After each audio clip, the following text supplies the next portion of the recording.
हाँ जी, नमस्कार। My self Dinesh नैन। आज अपना जो है लास्ट टॉपिक है भाई थर्मोडायनेमिक्स के अंदर। वैसे ये टॉपिक पहले आना चाहिए था, लेकिन इसके अंदर हमने क्या किया, वर्क डन तो आपको मैंने आप लोगों को समझा दिया। यहां पर हम पढ़ेंगे कि कैसे वर्क डन को हम जल्दी से जल्दी कैलकुलेट करें। मतलब एक टाइप की ट्रिक मैं आप लोगों को बताने जा रहा हूं थर्मोडायनेमिक्स के लिए कि कैसे आपसे वर्क डन के क्वेश्चन पूछे जाते हैं और कैसे आप वर्क डन निकाल सकते हो। तो बिना टाइम को वेस्ट किए हम आगे बढ़ते हैं। छोटा सा वीडियो बनाएंगे, एक फ्लो चार्ट आप लोगों को देंगे जहां पर आपको थर्मोडायनेमिक्स का वर्क डन अगर आपसे पूछा जाए तो कैसे निकालना है। वर्क डन की बात करेंगे अपनी थर्मोडायनेमिक्स के अंदर। लास्ट लेक्चर है, ठीक है। देखिए, वर्क डन या तो गैस आइडियल होगी या रियल होगी, ठीक है। हम पीछे भी बात करते हैं, आइडियल के लिए बात करते हैं, रियल की बात हमने थर्मोडायनेमिक्स के अंदर नहीं की। वैन डर वाल इक्वेशन की थी, वो पिछले लेक्चर के अंदर बोलो कि पिछले चैप्टर के अंदर हमने उसे समझा था। इसके अंदर हमने हमेशा रियल की बात की, तो हम रियल की ही आइडियल के लिए निकालेंगे, रियल गैस के लिए बात नहीं करेंगे, ठीक है। दूसरी बात यहां पर स्टार्ट कर लीजिए। मैं जो आपको फॉर्मूला लिखाऊंगा वो आपको एक्सपेंशन के लिए लिखा जाएगा, ठीक है। एक्सपेंशन के लिए मतलब जो वर्क डन होगा वो बाय द सिस्टम होगा, not on the system. System के ऊपर नहीं होगा, सिस्टम के द्वारा होगा। मतलब हमेशा जो मैं आपके लिए फॉर्मूला यहां पर लिखवाने जा रहा हूं वो वर्क डन किसका है, वो सिस्टम के द्वारा किया गया है, बाय दी सिस्टम है। साइन कन्वेंशन किसके लिए होता था, W equal to minus P delta V, किसके लिए, एडिवेटिव के लिए। वो सारी बात मैं आपको यहां पर लिखवा दूंगा, ठीक है।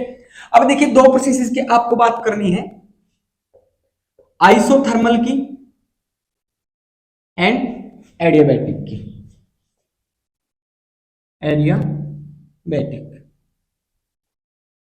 जिसने जो है सीरीज नहीं देखी है थर्मोडायनेमिक्स की, जाकर सीरीज देखिएगा भाई स्टार्टिंग से। फुल फ्लैश हमने कोर्स यहां पर डाल रखा है आपको, कम टाइम के अंदर ज्यादा से ज्यादा आपको डिलीवर कर रखी चीजें।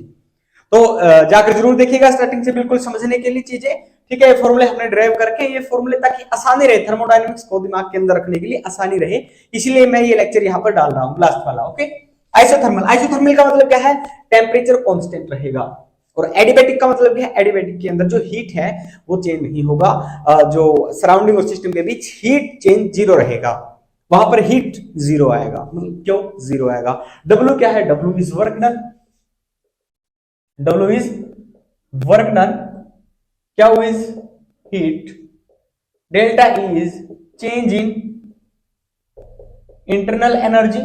ये सारी चीजें समझा चुके हो भाई, ओके। और delta H change in enthalpy. यही चार चीजें हमें कैलकुलेट करनी होती हैं आइसोथर्मल के लिए और एडियाबैटिक के लिए, ठीक है। मोस्ट ऑफ द केसेस इन्हीं की बात करेंगे, ठीक है। गिव्स फ्री एनर्जी बिल्कुल अच्छे से समझा रखा है, जीरो से लेकर लास्ट तक जाकर देखिएगा सीरीज के अंदर, जो प्लेलिस्ट के अंदर आपको मिल जाएगा। गिव्स फ्री का चेंज क्या होता है, इक्विलिब्रियम के साथ, कांस्टेंट के साथ उसका क्या रिलेशन होता है, अरे सारी चीजें मतलब करवा दिया। थर्मो का हमने कोई पोर्शन नहीं छोड़ा भाई, ठीक है। आइसोथर्मल की बात कर लेते हैं। अब आइसोथर्मल के अंदर भी टू टाइप की प्रोसेस हो सकती है, एक तो रिवर्सिबल और इरिवर्सिबल, ठीक है। तो यहां पर प्रोसेस डाल देते हैं क्या, एक तो रिवर्सिबल है और एक इरिवर्सिबल है, फर्दर इसके टाइप है, ओके। अब जो रिवर्सिबल है इसके लिए डायरेक्ट फॉर्मूला है अपने पास, ठीक है, जो हमने ड्राइव भी किया था। वो क्या था, W। देखिए बात ध्यान रखिएगा, मैं एक्सपेंशन के लिए लिख रहा हूं। अगर आपको कंप्रेशन दिया गया तो फॉर्मूले के अंदर माइनस लगा देना, ठीक है, माइनस लगा देना है। ये होता है W is equal to minus 2 point, या ऐसे लिखो nRT ln of V2 upon V1 होगा। V2 is the final volume, V1 is the initial volume, okay. इसको ln को, नेचुरल लॉगरिथम को लॉग की टर्म के अंदर कन्वर्ट कीजिए, ये बन जाएगा अपने पास W is equal to minus 2.303 nRT log of V2 by V1, ठीक है। इस फॉर्मूले को ऐसे भी लिख सकते हैं, W is equal two plus 2.303 nRT log of V1 by V2, ठीक है। फॉर्मूला यही है, सिर्फ इसकी फॉर्म चेंज करता जा रहा हूं। सिर्फ आपको ये याद रखना है, ये आप याद रख लीजिए, इसकी जितने फॉर्मूले बनेंगे, अगर आपको प्रेशर के टर्म के अंदर दे रखा उसकी बात भी हम कर लेंगे, ठीक है। और जब मैंने आपको समझाया था वर्क डन और हीट के बारे में, तो बताया था W is equal to minus Q होता है, इनका रिलेशन अपोजिट होता है, हमेशा क्या रहता है, अपोजिट रिलेशन रहता है भाई। ओके, ये फॉर्मूले हो गए। अब अगर हम इसको प्रेशर की टर्म में लिखना चाहिए तो आप याद कीजिए Boyle's law. Boyle's law state of matter के अंदर मैंने आप लोगों को समझाया, बॉयल्स लॉ के अंदर स्टेट ऑफ मैटर के अंदर बॉयल लॉ था, उसके अंदर क्या क्या था, टेम्परेचर को हमने कांस्टेंट किया था। आइडियल गैस इक्वेशन क्या थी, PV is equal to nRT. N क्या है, कांस्टेंट है, आर क्या है, कांस्टेंट है, आर क्या है, कांस्टेंट है, सॉरी टी क्या है, कांस्टेंट है, सारी चीजें कांस्टेंट। तो यहां से अपने पास जो फॉर्मूला निकल के आया था वो आया था P1 by P2 is equal to V2 by V1। आप लोगों को ध्यान में होना चाहिए, ये बॉयल्स लॉ था। ठीक है, ये करवाया भाई मैंने, जिसने नहीं देखा है सीरीज को मैं फिर से बोल रहा हूं, जाके देख लीजिएगा। अपना पूरा कोर्स आपको यहाँ पर नीट जे वालों के लिए मिल जाएगा। मैं कोशिश करूंगा कि पूरा कोर्स आपको फ्री ऑफ कॉस्ट जो है मैं आपको प्रोवाइड करूं। Okay, P1 by P2 equal to V2 by V1, ये हो गया अपना। तो यहां से देखिए V2 बाई V1 है अपने पास, V2 बाई V1 इस फॉर्मूले के अंदर यहाँ है, तो मैं इसको रिप्लेस कर सकता हूँ P1 बाई P2 से। तो मतलब ये फॉर्मूला बन गया मेरे पास W equal to minus 2.303 nRT P1 by P2, एक ही फॉर्मूला बन गया in the form of pressure. Okay, जब हम हीट की बात करते हैं, अगर आपसे वर्क नहीं पूछा गया तो क्या पूछा जाता है, हीट पूछा जाएगा। हीट के लिए क्या करना है आप लोगों को, ये माइनस का प्लस के अंदर कन्वर्ट कर देना, ये माइनस का क्या कर देना, प्लस कर देना। मतलब अगर इसी फॉर्मूले को मैं फॉर हीट के लिए लिखूं, कैसे लिखा जाएगा, ये लिखा जाएगा nRT ln V2 by V1। V2 is the final volume, V1 is the जो है initial volume, P1 is the initial pressure, P2 is the final pressure. ठीक है, तो ये फॉर्मूले रहेंगे वर्क डन और हीट को कैलकुलेट करने के लिए फॉर द रिवर्सिबल प्रोसेस। ध्यान से इसका स्क्रीनशॉट ले लीजिएगा भाई। ठीक है, और अपने अच्छे से नोट्स जो आपने तैयार कर रखे हैं उसके अंदर इस फ्लो चार्ट को बना लीजिएगा। ओके, आई होप ले लिया आपने स्क्रीनशॉट। चलिए आगे बात कर लेते हैं। आगे हम बात कर लेते हैं भाई इरिवर्सिबल प्रोसेस की। Irreversible process further two type का हो जाएगा। इरिवर्सिबल का मतलब क्या है कि जो सिस्टम और सराउंडिंग है उनके अंदर इक्विलिब्रियम नहीं है। हालांकि इक्विलिब्रियम अपना जो है नेक्स्ट यूनिट है, लेकिन इक्विलिब्रियम जब मैंने कांस्टेंट आपको समझाया वहां पर भी समझाया था, और जब थर्मोडायनेमिक इक्विलिब्रियम बिल्कुल स्टार्टिंग में भी समझाया था, थर्मोडायनेमिक इक्विलिब्रियम क्या होता है, मैकेनिकल इक्विलिब्रियम क्या होता है। ठीक है, तो जब सिस्टम और सराउंडिंग इक्विलिब्रियम के अंदर नहीं जा रहे हैं, वो क्या है, एकदम से सडन चेंज आ रहा है, उस प्रोसेस को हम इरिवर्सिबल बोलते हैं। इरिवर्सिबल प्रोसेस भी टू टाइप की हो सकती है। ठीक है, एक तो वैक्यूम के अगेंस्ट वर्क डन हो रहा हो, वैक्यूम के अंदर, ठीक है, वैक्यूम के अगेंस्ट, और दूसरा प्रेशर लग रहा हो, किसी चीज का प्रेशर लग रहा हो। ठीक है, ये एल नहीं है भाई, सीसी है। ठीक है, सीसी। ओके, वैक्यूम के लिए कैसे कैलकुलेट करना आपको, वर्क डन हमेशा जीरो रहेगा, हीट हमेशा जीरो रहेगा, change in internal energy zero रहेगा, चेंज इन एंथैल्पी जीरो रहेगा। मतलब वैक्यूम के लिए अगर आपसे बोला जाए वर्क डन आपको निकालना है इरिवर्सिबल प्रोसेस अगेंस्ट वैक्यूम, तो वो डायरेक्ट आंसर आप लोग लिख दीजिएगा, जीरो आएगा, उसका आंसर जीरो रहेगा। ठीक है, स्टार कर लीजिए, मतलब स्टार वाली तो है यार, जो ये वीडियो डाल रहा हूं ये सारी चीजें स्टार वाली है। मतलब यहां से जो क्वेश्चन सोल्व होंगे वो डायरेक्ट क्वेश्चन होंगे, फटाफट फटाक से आप यूं निकाल देंगे क्वेश्चन। अगर आपको प्रेशर दे दिया, ठीक है, अगेंस्ट प्रेशर हमने काम करना है। याद कीजिए मैंने आप लोगों को समझाया था कि अपने पास एक बीकर वगैरह है, यहाँ पर पिस्टन लगा हुआ है, ये ऊपर जाता है, यहां पर हमने वर्क डन को कैलकुलेट किया था, क्या आया था, W is equal to minus P delta V. P is the pressure, delta V is the change in the volume. इसको हम ऐसे भी लिख सकते हैं, W is equal to minus P V2 minus V1। V2 is the final volume, V1 is the initial volume. P जिस pressure के against हम वर्क डन कर रहे हैं वो वाला प्रेशर आप यहां पर लिख दीजिएगा। क्वेश्चन करवाऊंगा आपको, क्वेश्चन की टेंशन मतलब है, क्वेश्चन भी करवाएंगे आपको। ओके, तो यहां से हो जाएगा, और delta E delta H zero रहेंगी। इंटरनल एनर्जी और एंथैल्पी क्या रहेगा, चेंज रहेगा, जो उनका चेंज है वो जीरो रहेगा, उनके अंदर कोई चेंज नहीं आएगा। तो ये इरिवर्सिबल प्रोसेस के लिए फॉर्मूले हैं, वैक्यूम के अंदर हमेशा जीरो करना है, और W equal to minus P delta V. अगर यहां से आपके लिए आपसे पूछा जाए कि हीट का क्या होगा भाई, हीट का डायरेक्ट करो पी डेल्टा वी। ये ध्यान रखिएगा, मैं फिर से बोल रहा हूं, ये मैंने एक्सपेंशन के लिए करवाया। अगर पूछ लिया जाता है कि कंप्रेशन हो रहा है, कंप्रेशन के लिए हम वर्क डन का फॉर्मूला क्या कर देंगे, W equal to P delta V कर देंगे भाई, ध्यान रखिएगा इस चीज को, ठीक है। ये किसके लिए है? ये कंप्रेशन के लिए है, जब कंप्रेशन हो रहा हो। ये किसके लिए है? ये एक्सपेंशन के लिए है। मतलब मैं जो फ्लो चार्ट आप लोगों को बनाऊंगा वो एक्सपेंशन के लिए ही बनवाऊंगा और कंप्रेशन के लिए ही बनवाऊंगा। आपको डायरेक्ट क्या करना है, जब कंप्रेशन पूछ लिया जाए तो माइनस लगा देना उस फॉर्मूले के अंदर, क्या माइनस माइनस माइनस प्लस हो जाता है तो प्लस की चीज आ जाएगी, पी डेल्टा भी आ जाएगा। ओके, चलिए आगे चलते हैं हम एडियाबैटिक प्रोसेसेस के ऊपर। एडियाबैटिक प्रोसेसेस के अंदर कैसे वर्क डन होगा, रिवर्सिबल और रिवर्सिबल सेम चीजें रहेंगी वैसे तो, ठीक है। जैसे अपने पास आइसोथर्मल के अंदर टू टाइप था, एक था रिवर्सिबल एक था इरिवर्सिबल, तो यहां पर भी क्या रहेगा, टू टाइप रहेंगे, एक तो रिवर्सिबल और दूसरा इरिवर्सिबल।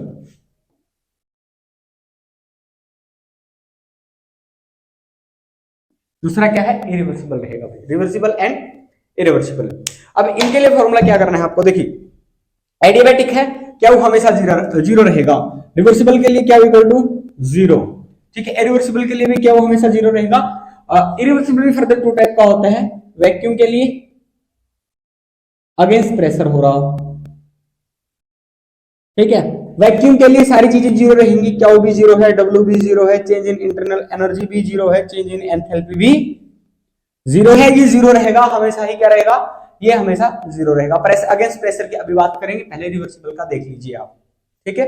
रिवर्सिबल का देख लीजिए, फिर रिवर्सिबल के अंदर देखिए एडियाबैटिक प्रोसेस, एडियाबैटिक का मतलब क्या होता है, उसके अंदर हीट का चेंज नहीं हो रहा। जब हीट का चेंज नहीं होगा तो क्या होगा वहां पर, तो वहां पर होगा ये भाई, तो वहां पर जो क्यू रहेगा हमेशा जीरो रहेगा। मतलब एडियाबैटिक आपको दे दिया और आपसे पूछा जाए कि हीट का एक्सचेंज क्या रहेगा, ठीक है, हीट का एक्सचेंज हमेशा जीरो रहेगा। हालांकि यहाँ पर वर्क डन क्या होता है, is equal to minus Q होता है। अगर क्यू यहाँ पर जीरो है तो डब्ल्यू जीरो होना चाहिए था, लेकिन एडियाबैटिक प्रोसेस के अंदर ऐसा नहीं होता। यहाँ पर हम वर्क डन निकालते हैं और वर्क डन क्या होता है, जो मेरे पास रिवर्सिबल प्रोसेस है इसका वर्क डन होता है वो इक्वल होता है इंटरनल एनर्जी के, जो इंटरनल एनर्जी है तो याद कीजिए सीपी को, ठीक है।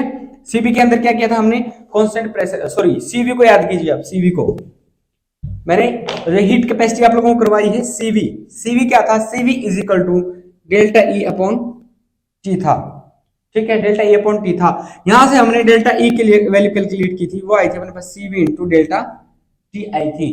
तो ये वैल्यू मैं यहां पर पुट कर दूंगा ऊपर, तो मेरे पास डब्ल्यू वर्क डन क्या निकल के आएगा, वर्क डन जो मेरे पास निकल के आएगा वो निकल के आएगा भाई सीवी डेल्टा टी, मतलब CV T2 minus T1। T2 is the final pressure, T1 is the initial pressure. कि यहाँ पर एडियाबैटिक प्रोसेस के अंदर वर्क डन होने के बाद कितनी कूलिंग आई है, अगर कंप्रेशन हुआ है तो कितनी हीटिंग वहां पर जो है अंदर जनरेट हो गई है, उस चीज को हम कैलकुलेट करते हैं और वो अपने पास कुछ ऐसा आता है। और डेल्टा एच क्या रहेगा, डेल्टा एच यहाँ पर जीरो रहेगा। इरिवर्सिबल प्रोसेस वैक्यूम और अगेंस्ट प्रेशर होती है, वैक्यूम के लिए हमेशा क्या रहेगा, हमेशा ही जीरो रहेगा, यहाँ पर कोई चेंज नहीं आएगा।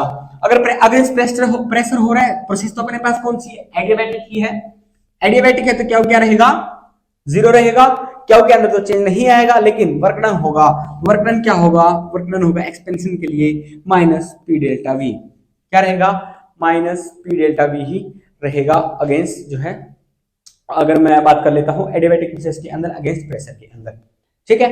डेल्टा ई और डेल्टा एच आपको कैलकुलेट करनी है, डायरेक्ट फॉर्मूला याद कर लो अभी, डेल्टा ई डेल्टा एच। वैसे मैंने ये चीजें आप लोगों को बता दी हैं, ठीक है, कैसे आई थी। डेल्टा ई क्या होता है, सीवी, सीवी के लिए, ठीक है, हीट कैपेसिटी सीवी होता है, डेल्टा टी और डेल्टा एच के साथ हम सीपी यूज करते हैं, वो डेल्टा टी होता है। इसको हम ऐसे भी लिख सकते हैं कि CV T2 minus T1, CP T2 minus T1, इस चीज को हम ऐसे भी लिख सकते हैं, ठीक है। तो यहां से मैंने आपको डायरेक्ट फॉर्मूलेज लिखा दिए हैं कि कैसे हम वर्क निकाल सकते हैं, किसी के लिए इंटरनल एनर्जी या एंथैल्पी के अंदर चेंज क्या होगा, वो सारी चीजें हम कैसे निकाल सकते हैं, ठीक है। सीपी माइनस सीवी हमेशा आर होते हैं, इस पे याद रखिएगा, CP minus CV equal to R होता है। ओके, एडियाबैटिक प्रोसेसेस के लिए सीपी बाय सीवी का जो है हम रेशो निकालते हैं, उसे हम गामा बोलते हैं। Gamma for monoatomic, diatomic, triatomic gases के लिए क्या होता है 1.66, 1.40, 1.33। आपके काम की बस इतनी ही बात है, इससे आगे आपसे पूछा नहीं जाता है। ओके, इसको ध्यान रख लीजिएगा। सीपी की पावर गामा इक्वल कांस्टेंट होता है, वो आप लोगों के मेरे ख्याल से नहीं आना चाहिए और अभी तक तो क्वेश्चन वहां से नहीं आए हैं, ठीक है। अब इसके ऊपर देखिए, जो मैंने आपको फ्लो चार्ट करवाया, इसके ऊपर क्वेश्चन देखिए किस टाइप के आ सकते हैं। क्वेश्चन जो है समझना भाई जरूरी है, क्योंकि अदरवाइज ये बोलोगे कि आपने बता तो दिया, फॉर्मूलेज तो करवा दिए, लेकिन क्वेश्चंस नहीं करवाए। भाई क्वेश्चंस भी करवाएंगे आप लोगों को, क्वेश्चन बहुत जरूरी है करने। क्वेश्चन देखिए कैसे रहेंगे। पहला क्वेश्चन है अपने पास, 2 mole of gas expand, 2 mole of gas expand, मतलब एक्सपेंशन हो रहा है from 2 litre to 4 litre, from 2 litre to 4 litre isothermally, क्या है isothermally and reversibly, reversibly. Flow chart निकाल लीजिए, direct formula, at T equal to 300 kelvin, calculate delta H and work done. ये हमें फाइंड आउट करना है। अब मैंने आपको जो फ्लो चार्ट करवाया उसके अंदर क्या करवाया था, डेल्टा H क्या रहेगा आइसोथर्मल के लिए 0, तो डेल्टा H की वैल्यू तो आ गई अपने पास 0। वर्क डन, वर्क डन के लिए फॉर्मूला लिखिए, एक्सपेंशन है, एक्सपेंशन हो रहा है तो माइनस 2.303 एन 2 मोल है, आर 8.314 इंटू टी 300 केल्विन है into log of V2 by V1 4/2 दे रखा है, कैंसिल आउट करेंगे 2, 0.301 क्या रहेगा इसका लॉग की वैल्यू आएगी। लॉग की वैल्यू आपको याद करनी पड़ेगी, एटलीस्ट 1 से 10 तक वैल्यू आप जो है याद कर लीजिएगा, और आपको अपने चैनल के अंदर मिल जाएगा वो वीडियो लॉगरिथम की वैल्यू वाला, जहां पर हमने मैथमेटिक्स फॉर केमिस्ट या फिर जो अपना पहला चैप्टर है उसके अंदर मैंने ये चीजें करवा दी है आप लोगों को, तो उसको ध्यान रखिएगा, ठीक है। तो जो हम इसको सोल्व आउट करेंगे तो आपके पास जो भी आंसर आएगा उसे कमेंट कर दो, अगर आंसर ठीक होगा तो हट दे देंगे। कैलकुलेशन तो भाई खुद से कर लो, मैं समझा देता हूं ना किस टाइप का क्वेश्चन आएगा। अगला क्वेश्चन देखिए कैसा पूछा गया है, 1 mole of an ideal gas expanded, ideal gas है, ठीक है, आइडियल गैस की बात कर रहे हैं question, 1 mole of ideal gas expanded, 1 mole of ideal gas expanded from 5 bar to 1 bar, from 5 bar to 1 bar at 298 kelvin है, at 298 kelvin, the work done, work done निकालना भाई, दी वर्क डन, पहला for reversible process,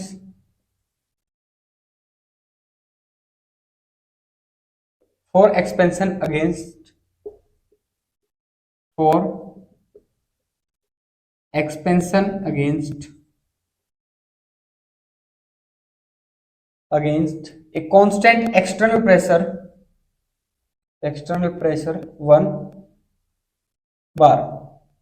आपको external pressure दे दिया भाई 1 बार दे दिया है, वहां से हमें निकालना है कि कितना कितना क्या है वर्क डन होगा, और पहला रिवर्सिबल प्रोसेस के लिए है। रिवर्सिबल प्रोसेस की बात कर लेते हैं। रिवर्सिबल प्रोसेस के अंदर क्या होगा, और एक्सपेंशन की बात कर रहे हैं, तो रिवर्सिबल प्रोसेस का हमें क्या फॉर्मूला पता है, W equal to minus pressure की टर्म में दे रखा है 5 बार एंड 1 बार दे रखा है, तो minus 2.303 into number of moles क्या है 1 है, R 8.314 इंटू टेम्परेचर क्या है 298 केल्विन है, लॉग ऑफ, यहां ध्यान दीजिएगा V2 बाई V1 किया था, प्रेशर की टर्म में क्या रहेगा P1 बाई P2 रहेगा, P1 क्या है 5, P2 क्या है 1, सोल्व आउट कर लीजिए, आपका क्वेश्चन यहां से सोल्व हो जाएगा।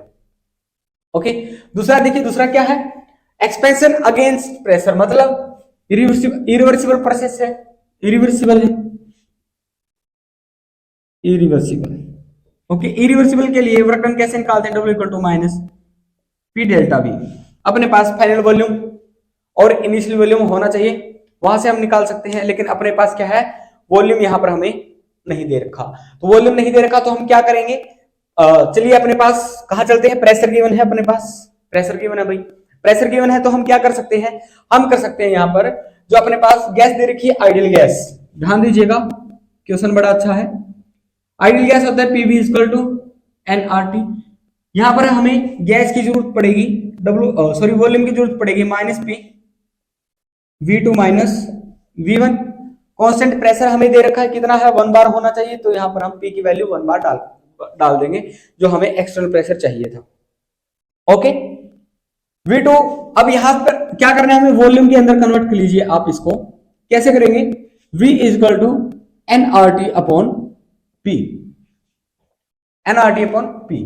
तो मैं इसको यहां पर लिख देता हूं, ये अपने पास बन जाएगा W equal to minus P into N R T upon P1। N एक है, कांस्टेंट है, आर कांस्टेंट है, टी टेम्परेचर कांस्टेंट है, पी P1 P2 सॉरी यहां पर V2 है तो P2 डालो भाई। यहां पर अगर सेकंड वॉल्यूम है तो यहां पर प्रेशर भी किसका रहेगा, सेकंड का रहेगा, तो यहां डाल दीजिए और माइनस कर दीजिएगा minus NRT upon P1।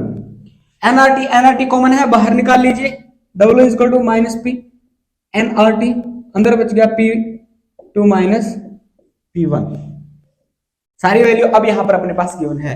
P external, यहां पर एक्सटर्नल की बात कर रही थी, कितना दे रखा है, 1 बार दे रखा है। एन क्या है, नंबर ऑफ मोल्स 1 दे रखा है। आर की वैल्यू 8.314 हमें पता है। टेम्परेचर क्या है, 298 केल्विन है। 1 बाय P2 हमें पता है कितना एक्सटेंड हो गया, 1 बार पर चला गया है, तो 1 बाय 1 माइनस 1 बाय 5 कैलकुलेट कर लीजिएगा, क्वेश्चन आपका सॉल्व हो जाएगा। तो इस टाइप के क्वेश्चन आपसे जो है पूछे जा सकते हैं। एक एडिबेटिक प्रोसेस का कर लेते हैं क्वेश्चन। वेट एडिबेटिक प्रोसेस के लिए कर लेते हैं कुछ। आइसोथर्मली है।